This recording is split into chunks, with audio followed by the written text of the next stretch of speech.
Alala niyo po ba isang kwento na sa pagpasok sa langit na bayan, meron lang paraan para makapasok, spell love. Marami mga Kristiyanong namamatay. At sa gate ng langit, nag-aabang si San Pedro. Sabi ni San Pedro sa mga namamatay, spell love, papasok kayo sa langit. Ang sabi ng ilang mga Kristiyano, LOVE. Aba, ang bilis, ang galing. So pasok na sa langit, sabi ganoon. Ngayon, merong isang Kristiyano na namatay. Ang sabi ni San Pedro, pag na-spell mo ito, pwede ka nang pumasok sa langit. Bakit? Ano ba yon? Matalinong Kristiyano, ang daming alam sa memory verse. Alam niyo, sabi ni San Pedro, spell love. Ang sabi ng Kristiyanong namatay, LOVE. Ang bilis. So sabi ni San Pedro, o sige, pwede ka nang pumasok sa langit. So sandali lang, hep hep, sabi niya gano'n.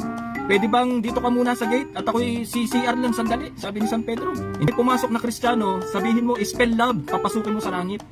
So ngayon, namatay yung kagalit. Ngayon nagkita sila sa langit. Ang sabi nung kagalit niya, paano pumasok din sa langit?